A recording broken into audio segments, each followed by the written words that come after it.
And hello to you, and welcome to the Richard Nicholls podcast, the personal development podcast series that's here to help inspire, educate, and motivate you to be the best you can be. I'm psychotherapist Richard Nicholls, and this is episode 172. It's titled External Validation. And if you're ready, we'll start the show. Ever heard of the looking glass self? The looking glass self is a concept created by sociologist Charles Horton Cooley back in 1902. All that time ago. It states that rather than a person's sense of self growing out of their internal perceptions, it instead grows out of the interactions with and the perceptions of other people. In a nutshell, it can be summed up with the following phrase, which I love. Are you ready? I am not what I think I am, and I am not what you think I am. I am what I think that you think I am.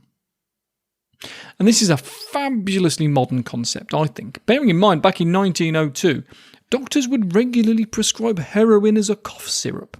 We were so out of touch. And as for psychology, it was a very dark time, really. We had no idea about attachment theory. So back in those days, it was suggested, no, that's not quite strong enough a word. It was encouraged that children were rejected and abandoned by their mothers so as to make them emotionally strong. I want to do an episode about attachment theory at some point because I think it's amazing. So back in those days, we were very psychodynamic, as it's called, and analytical. Therapy was all about Freud's idea of psychosexual development and dream analysis more than anything, and useful as elements of those might end up being, most of it really hasn't stood the test of time. But the idea of the looking glass self has. I'll say that phrase again because it makes so much sense now, let alone 120 years ago. Are you ready? I am not what I think I am, and I am not what you think I am. I am what I think that you think I am. It's like this. So, I think my son is amazing. He's funny, he's kind, he's generous, he's considerate, all the things I value.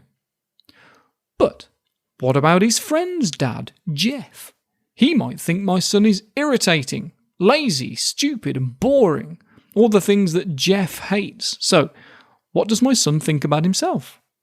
Well, it depends where his focus is. Because if it's on Jeff, then he might learn that he was stupid and boring and so on. But if his focus is on me, then he learns that he's amazing. But he doesn't get his own opinion whilst he's developing his personality, does he?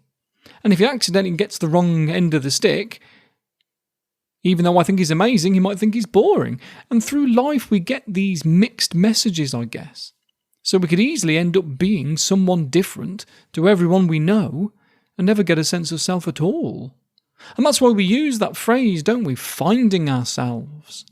The idea that we walk away from everyone's expectations of us and become a blank canvas somewhere else for 6 months on the other side of the world so as to find out who we really are. And I think we're probably going to see a lot more of this in the next few years. Remember, Facebook only went public 13 years ago, in 2006, after just originally being for schools for a few years, and Yahoo considered buying Facebook for $1 billion. They didn't, but a year later it was worth $10 billion, because connecting with people is so important to us, and Facebook became the easiest way of doing it. The internet has connected us all in ways that at best means we can easily lose our sense of self. Or most likely, never even really develop it in the first place. I mean, what's a selfie on social media if not the process of asking the question, do you like me like this? In a world of social media, it's become normal to look for attention and approval from the external world to get our sense of self-worth. And it's not healthy to normalise creating caricatures of ourselves to gain approval, because a lot of people, and I mean a lot of people, have anxiety and depression because of their low sense of self-worth. But they base this self-worth on other people's opinions about them, which can't be fully controlled anyway. So we need to know that we're playing this stupid game so that we can change the rules a bit and feel better about ourselves. Because often we're being judged, criticised and responded to in ways that have nothing to do with us anyway. Picture this. You're a graphic designer, and you've been asked to meet a prospective client who likes your work and might have a job for you. And when that boss walks in, you see that he's tall, clean-shaven, with dark hair, a firm handshake, a confident body posture, a determined tone of voice. He doesn't half remind you of your old maths teacher at school, the one who intimidated you because on those rare occasions that you got into any trouble, he pulled you to pieces and made you feel awful about yourself. So when this guy tells you what his budget for a graphic designer is, you don't argue about it, even though it's half what you'd need to do the job. And you feel uncomfortable around this guy and you just want to agree the price and get gone. And that sort of thing would happen often, I'm sure you'd agree. Well, look at it the other way around then. Picture this. You work for a company that needs their logo updating. You spent weeks looking through portfolios of different graphic designers and you found one in particular you really like, and so you arranged to meet. And you're really pleased to meet them, and you'd love to have them on board, and when you tell them what the budget is, there's no problem. No problem with that either, even though you thought you'd end up needing to pay them more. They say they can do it in the time frame as well, and we'll get started immediately. Everyone's a winner. Yes? Well, no. Because you don't know how you just made that illustrator feel. If only you knew how scared you made them, how intimidated, how just being there in front of them, even though you were polite and friendly, it still dropped their sense of self-worth. You did that. You made them feel bad. How dare you? But of course you didn't. Of course you didn't actually do that. How other people react, what other people think and the opinions they have about you are irrelevant. They're outside of your control. What someone thinks of you is none of your business, as the old phrase goes. So ask yourself, can you really afford to spend time and energy worrying about what someone else's initial response to you might be, when it could have absolutely nothing to do with you and more to do with their old maths teacher? And more importantly, can you really afford to allow anyone else's perception of you to control how you feel about yourself? The answer is no, by the way. The problem is, we associate with people whose opinions we value and respect. Of course we do. They're our in-group, as it's called in psychology. Why would we deliberately hang around with people whose opinions we don't value and respect? I suppose we could, but it's not the norm, is it? We obviously make friends with people whose opinions are important to us. But if we've got this lifelong habit of seeking approval and validation from them too, then the opinions of this in-group become the basis for how we value ourselves, for our self-acceptance, which doesn't work. Because if you base yourself on what you think others think of you, then you'll always be vulnerable. Yourself has no true basis, no genuine foundation. If the other person is having a good day and they respond to you in a friendly way when you ask them if they want chips or salad, then you feel good. If the other person is having a bad day, then you'll spend all night wondering what you did wrong. And if you overthink enough, then you'll try and find something to feel guilty about. And when you can't, you just feel guilty for being you. And that's shame. That's literally shameful. All because we're constantly trying to project this image of ourselves out into the world that's based on what we think others want to see. But since we don't actually know what they want anyway, what we're really doing is deciding what we think they want, and then trying to project that image. No one's a winner, least of all us. And it's likely that everyone involved is doing the same thing. All of us, sitting around a table, trying to base what we're going to do or say on what everyone else might want, and none of us are being authentic. But at least there'll be some sort of approval from the other people around the table. After all, these are our friends. But if you take this into the work environment, where unfortunately most of our interactions with other humans is going to be, then we end up desperately looking for approval from people who might not give it at all, ever.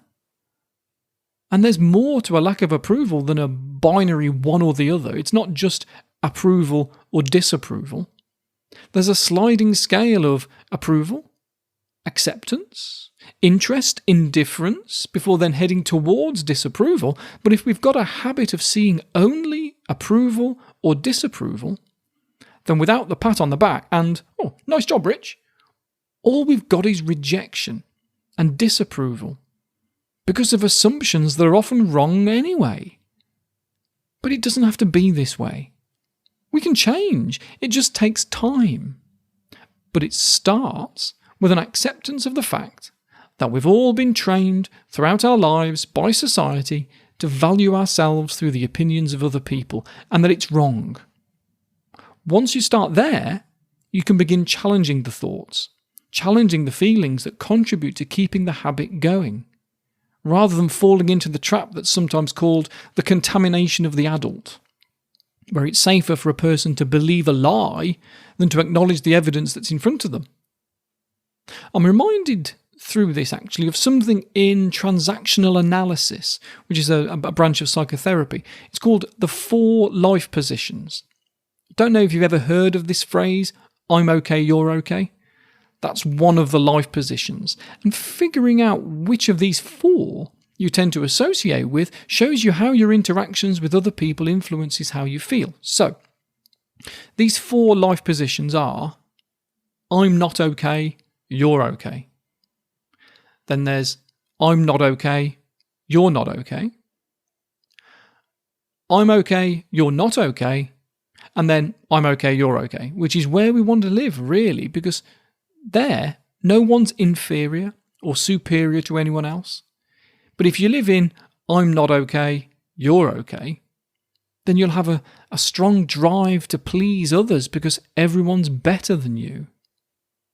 I'm not okay, you're not okay is a rare position. But if you've got serious trust issues and you also think of yourself as a piece of crap, then that might be where you live.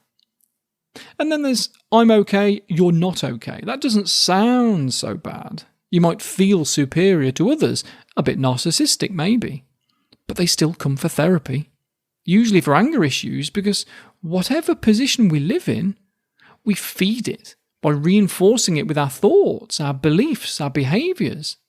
And if we live in a position where everyone else is useless and we're great, then we have a drive to be superior to everyone, which isn't realistic. So we want to live in a position where everyone's okay. Everyone's equal, you're confident just being yourself. And there's a few arguments as to where we are when we're born. Either I'm okay, you're okay is where we start. Or we're such a blank canvas that the only way we know we're okay is when someone tells us that we are. And we're relying on our parents to tell us that we're okay as we are. And I sit on the fence there because I can see both sides. So it might be worth spending some time reflecting a little on who you are. Maybe you can find yourself without needing to run away from all the people that you think are okay. And do some reflection and look at the parts of your personality that are valuable. Things that no matter what anyone would say, you still know. That you're loving or dedicated, hardworking or honest. Are you kind? Are you reliable? Once you can truly know and value yourself, then you can see that no matter what anyone else says, whether they validate you or not, you validate yourself. And more importantly, you can see that whether someone validates you or not, it doesn't actually change what you know to be true about yourself. That you're still kind, loving, dedicated, hardworking, honest, reliable, whatever. That you're still you, no matter what. And that is good enough. So, let's leave it, folks. Let's go. Let's go forth and make the world a better place. I'll be back in a month, but if you want more from me, why not consider becoming a patron of the podcast? It's only $7 a month, which is about a £5 in good old British pounds. Go to patreon.com/Richard Nicholls, and you'll get new podcast episodes from me every Monday morning, as well as my previous ones as well. In fact, had you been a patron, you'd have had this episode yesterday, along with the 100 or so other ones, and you get some hypnosis tracks from me as well to chill out to, which is always nice. especially as there's a different one every week for you to vary things up a bit. So if you like the sound of that, sign up at patreon.com and I will talk to you on Monday, where I'll be talking about having the right mindset. So take care, folks, and bye for now.